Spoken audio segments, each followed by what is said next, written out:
Hi guys, good morning to all of you. तो आप सभी कैसे हैं? आई होप कि आप सभी स्वस्थ होंगे, मस्त होंगे, अपने पढ़ाइयों में व्यस्त होंगे। तो आज आप सभी को बताने वाला हूं कि 10th एग्ज़ाम बिहार बोर्ड में जो सबसे मोस्ट इम्पोर्टेंट जो क्वेश्चन होता है साइंस का, वो आज आप लोग को बताने वाला हूँ। वो हर एग्जाम में बैक टू बैक ये क्वेश्चन पूछा जाता है। तो आप भी इस क्वेश्चन को देखिए और अच्छा से करके जाइए इनको, इससे बाहर कुछ भी नहीं आएगा। यदि आप इतना ही कर लेते हैं तो आपका 40 नंबर का जो सब्जेक्टिव क्वेश्चन पूछा जाता है आपके एग्जाम में साइंस क्वेश्चन में, वो आपको पूरा कंप्लीट कर दिया, मतलब इतना ही क्वेश्चन में कंप्लीट हो जाएगा।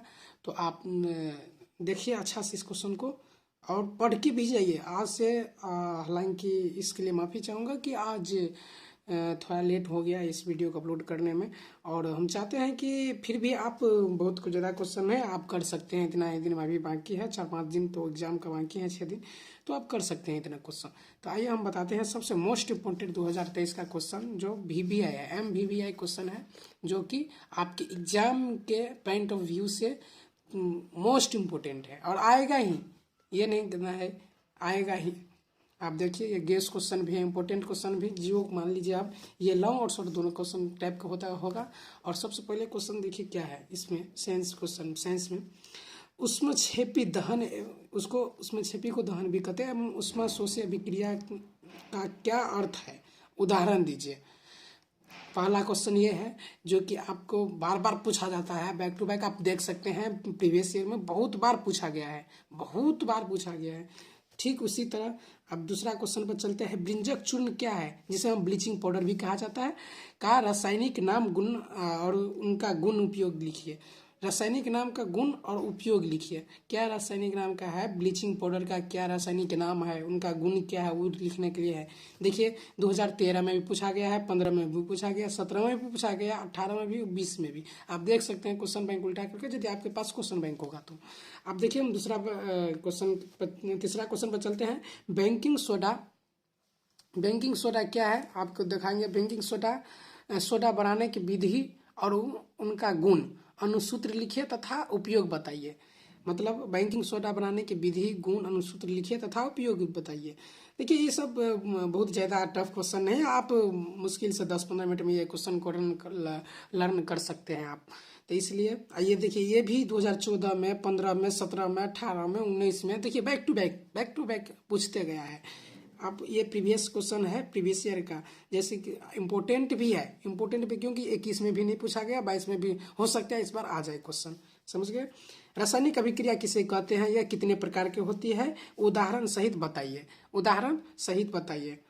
जो 19 में, 22 में दोनों में पूछा गया था। विद्युत रासायनिक श्रेणी को परिभाषा लिखिए और 2 अनुप्रयोग लिखिए। 2022 में पूछा गया है ये क्वेश्चन। मिश्र धातु किसे कहते हैं, कॉपर के 2 प्रमुख मिश्र धातुओं के नाम, संगठन व उपयोग लिखिए। 12, 14, 16 में पूछा गया है ये। आप देख सकते हैं कि सब कितना बार इम्पोर्टेंट है कि बार बार पूछा गया है। समजातीय श्रेणी क्या है, उदाहरण के साथ समझाइए। देखिए ये 2013, 14, 15, 16, 17, 18, 19, 22, देखिए कितना इंपॉर्टेंट है। आप देख सकते हैं कि बैक टू बैक हर ईयर, ये भी नहीं गैप करके भी नहीं, हर ईयर पूछा। 13, 14, 15, 16, 17, 18, 19, 22, खाली 20 में नहीं पूछा गया था। तो देखिए बैक टू बैक पूछा, ये मत समझिए कि 22 में पूछा गया तो इस बार नहीं पूछा जाएगा। अब इसलिए है कि पूछ भी सकता है, इसलिए आपके लिए ये बहुत इंपॉर्टेंट क्वेश्चन हो जाता है। प्रतिस्थापन अभिक्रिया पर संक्षिप्त वर्णन, टिप्पणी लिखिए, जो कि वेरी वेरी इंपॉर्टेंट क्वेश्चन है ये, आप ये करके जाइएगा, समझ गए। प्रतिस्थापन विधि वाला संक्षिप्त रूप से लिखिए। 2013 में भी, 18 में भी, 19, 20, 21, 22 बैक टू बैक अभी पूछ रहा है ये। प्रतिस्थापन अभिक्रिया पर संक्षिप्त टिप्पणी लिखिए। ये मैथ वाला प्रतिस्थापन नहीं है, आप समझ लीजिएगा, ये साइंस का क्वेश्चन है। देखिए साबुनीकरण पर संक्षिप्त टिप्पणी लिखिए, जो कि 2013, 14, 15, 16, 17, 18, 19, 20, 22 सब में पूछा गया है। सब ये साइंस के, यदि आप साइंस आगे रखिएगा तो देखने को मिलेगा साबुनीकरण क्या है, मतलब साइंस के क्वेश्चन में भी रहता है ये इसको क्या कहते हैं, सॉप। साबुनीकरण जैसे सॉप क्या है, आपको इनऑर्गेनिक पढ़िएगा तो इसमें केमिस्ट्री में आप जाइएगा ना तो इनऑर्गेनिक पढ़िएगा तो वहाँ पे साबनुकरण आपको देखने को मिलेगा। आप हिंदी मीडियम में पढ़ेंगे तो इंग्लिश में इसको कुछ और कहते हैं। स्टिकरण पर संक्षिप्त टिप्पणी लिखिए। देखिए ये भी 2014, 16, 14, 16, 17, 18, 20, 22 में ये भी पूछा गया है। देख सकते हैं आप बैक टू बैक मतलब इतना इम्पोर्टेंट है। देखिए मेंडलीव की आवर्त सारणी के लाभ दोष लिखिए। लाभ भी लिखना है और दोष भी लिखना है। मेंडलीव की आवर्त सारणी जो पीरियोडिक टेबल होता है उसका, जो कि 2017, 18, 19, 22 में पूछा गया है। आप देख सकते हैं रुधिर और लिफिफा में अंतर स्पष्ट कीजिए। देखिए सबसे क्वेश्चन आसान होता है क्या है, अंतर स्पष्ट करने वाला जो डिफरेंस बिटवीन होता है ना, वो आपको डिफरेंस बिटवीन अच्छा से कर लेना चाहिए। और ज्यादा क्वेश्चन भी पूछता है लॉन्ग क्वेश्चन में। और इसको यदि ये भी पूछ सकता है कि धमनी एवं शिरा में अंतर स्पष्ट करिए, लिख सकता है, जो कि 2014, 16 जो 13, 14 और 18, 16 में पूछा गया था। 18, 16 में पूछा गया था ये। देखिए 13 नंबर क्वेश्चन क्या है, 13 नंबर क्वेश्चन क्या है, पाचन तंत्र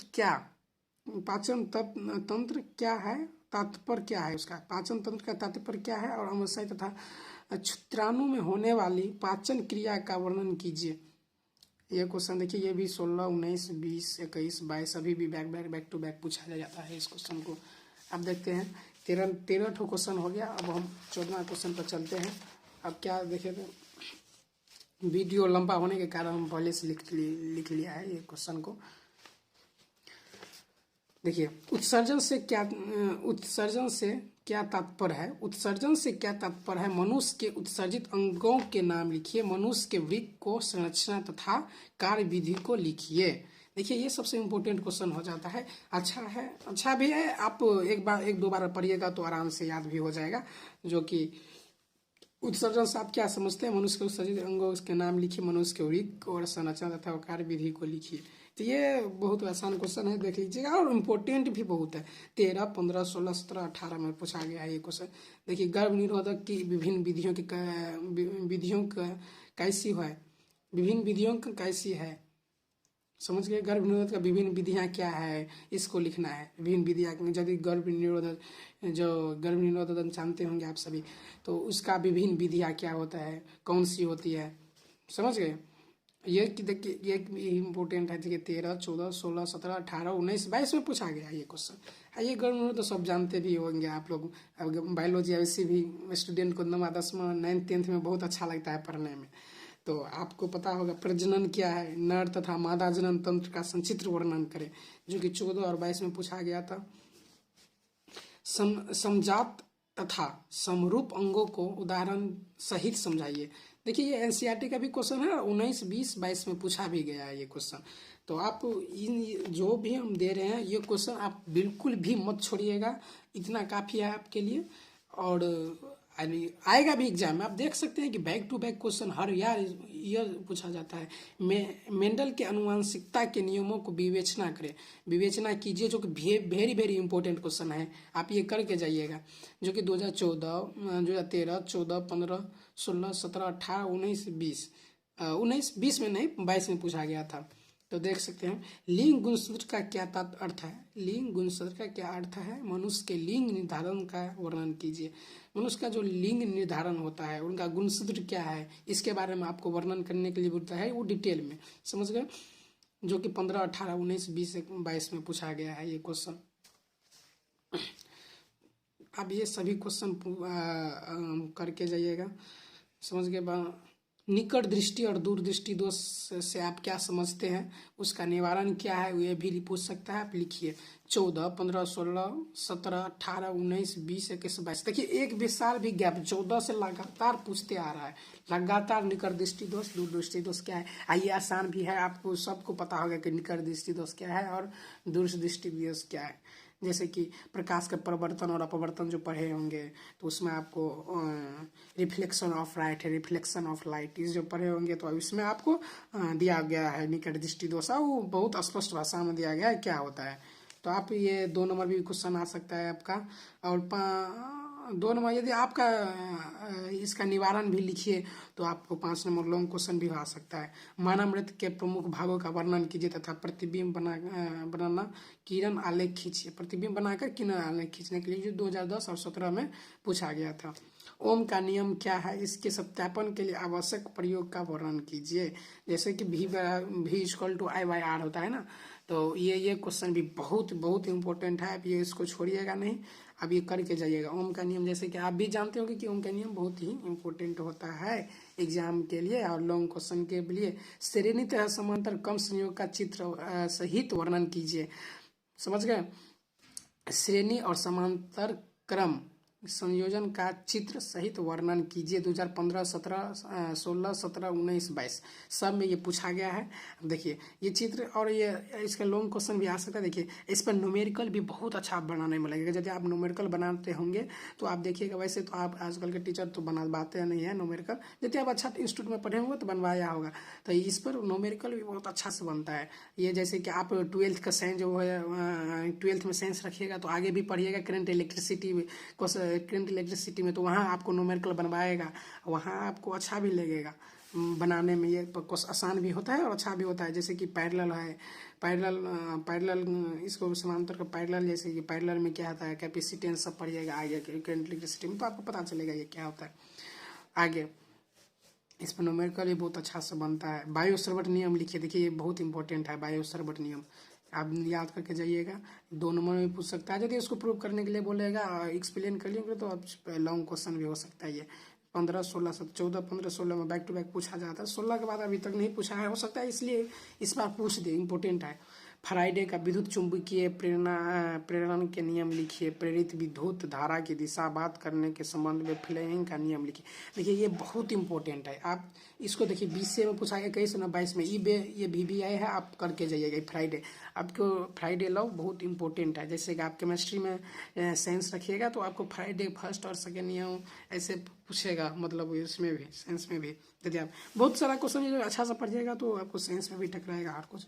विद्युत मोटर का नामांकित आलेख खींचिए। इसका सिद्धांत तथा कार्यविधि लिखिए। विभक्त विलय का क्या महत्व है। NCERT का भी क्वेश्चन है। 13, 15, 17, 16, 18, 22 में भी, 19, 22 में भी पूछा गया ये। तो ये भी बहुत इंपॉर्टेंट है आपके एग्जाम के लिए, तो आप ये भी करके जाइएगा, आप अच्छा से करके जाइएगा ये क्वेश्चन। आप 27 नंबर क्वेश्चन क्या है, नामांकित आलेख खींचकर किसी भी विद्युत जनरेटर का सिद्धांत तथा कार्यविधि स्पष्ट कीजिए। जो कि 13, 14, 15, 16, 17, 18, 19, 20 में लगातार बैक टू बैक 20 के बाद नहीं पूछा, तो इस बार भी इम्पोर्टेंट है, वो पूछ देगा।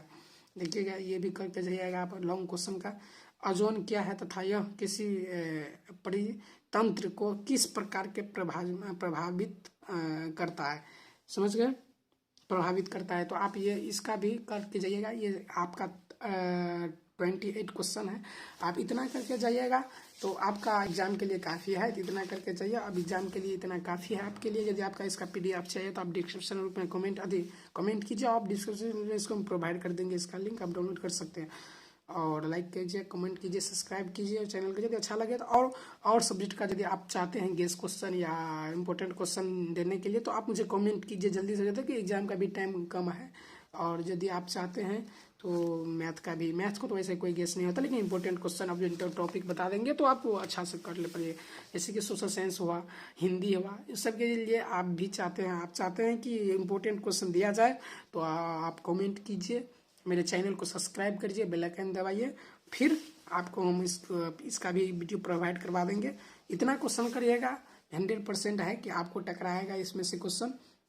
इसके ऑल द बेस्ट आपके एग्जाम के लिए, साइंस एग्जाम के लिए all the best. Thank you.